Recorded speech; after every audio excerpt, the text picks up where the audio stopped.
Now that Crunchyroll and Funimation are becoming basically one streaming service, mostly just Crunchyroll and Funimation stuff is moving over there, I have some ideas on how to make Crunchyroll a better experience and a better subscription for everybody. Here are 5 ways that Crunchyroll can become a better site. Fix their dub situation. I know that a lot of people don't care about dubs, but hey, Funimation is going away, so there's gonna be a lot of dub people watching stuff on Crunchyroll, so let's entertain that. They have a terrible dubbing system on their site right now. Either dubs are separated into different shows or it's a separate season, so it gets really annoying to find a dub in your language if the show's title is too long and there's multiple dubs, because Crunchyroll doesn't just do English dubs. They do Portuguese, Spanish, French, German, they do a bunch of other dubs, so it would be real nice if instead of having all these separate tabs or separate shows, that you just have a toggle, like on Funimation. Funimation has this system where you can just click which language you want. They don't really have multiple languages, they just do English and Japanese. So you can just click English track, Japanese track, the works. I think Crunchyroll would be better off if they took that from Funimation, so watching things in a language that you prefer, and with subtitles and without subtitles, for people who are hard of hearing or people who just want to watch the Japanese subs, could be incredibly easy and seamless, like every other streaming service. Another thing that Funimation had is the ability to watch uncensored shows. See, that's my number 2. Crunchyroll has this terrible system of when a show comes out, when they simulcast it, they don't re-release it uncensored when the Blu-ray comes out. And this isn't just about it being censorship or it being uncensored, but it also means that if a show gets updated animation in its Blu-ray release, you won't get it.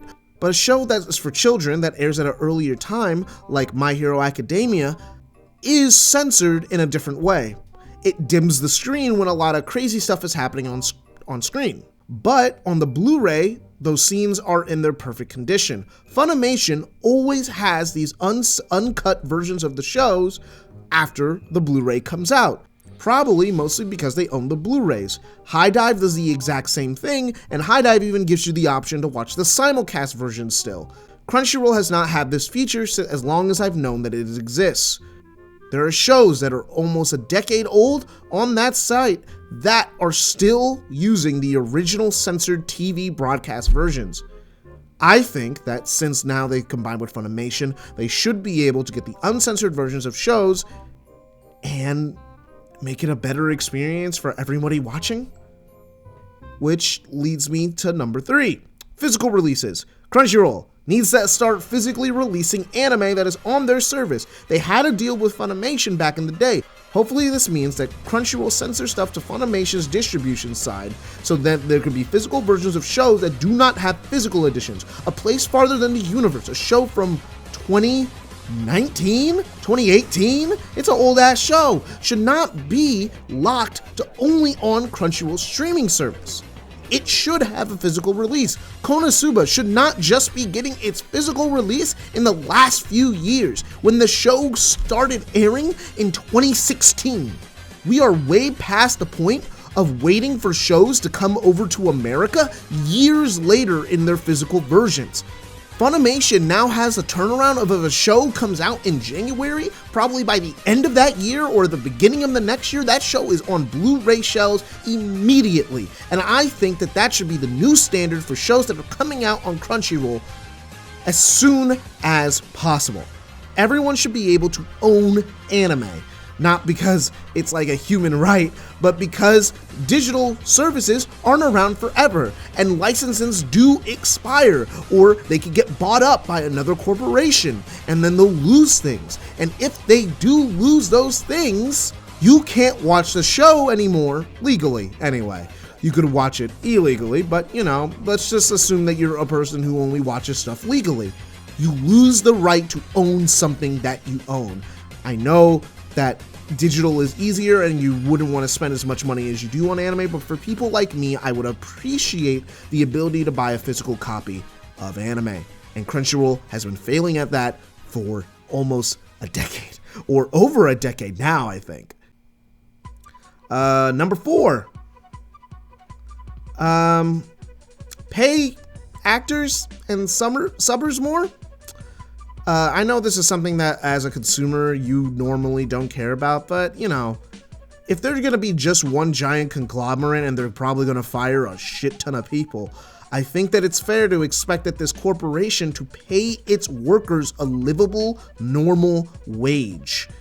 Subbers should be paid an extremely high rate considering how much they do for this industry in America, and the simulcast schedule that they have to work on, where they sometimes are subbing shows within an hour. They should be paid way more than pennies. And my number 5, and probably a lot of people's wish, is quit making Crunchyroll originals and fun second seasons for shows that don't have ones in the works. I've been saying this for a long time, since Let's Talk About Crunchyroll Originals, when High Guardian Spice and stuff was announced. And High Guardian Spice has come out. Everyone kind of is either mixed or dislikes it. There's a few people I know who like it, but it's been relatively negative to mediocre reception-wise. I haven't watched it because I have zero motivation to, and I never did. The Crunchyroll experiment of doing Crunchyroll Originals has proven to only work halfway. When they are funding a show like, let's say, Rising of the Shield Hero, it tends to work. Everything seems to be fine. The show ends up reasonable quality. Rising of the Shield Hero isn't the highest quality show. As someone who read the light novels, animation isn't to my standards of what a high quality show should be, but hey, they did fine. But a lot of their Crunchyroll originals, when they're making their own shows or when they're funding the webtoon thing, I think that those are not great. I think they should just do what Funimation started doing, which is just funding shows, and that's it. That's it. You just are a part of a production committee. And I think that if Crunchyroll is going to have as much swaying power as they do, because they'll have the biggest dick in the anime industry in the West, they will be able to tell publishers what should or should not get a second season and be able to give audiences what they want. They would be able to go to Japan and go like, hey, here's the analytics. This is what most Americans are watching. This is what's popular. This is what should continue. Or be able to talk to studios or publishers about what old shows are still going to be increasingly popular and profitable. So those are just 5 things that I feel that Crunchyroll should adapt in and take in to make a better streaming service. If I'm going to be paying for this service for like probably the next 15 years, I would like it to be a better service overall for everybody. I know that Crunchyroll has a bunch of other issues. I have a lot of issues with Crunchyroll. I have a lot of issues with their mission statement, which isn't even really completely true. But hey, this is what we got.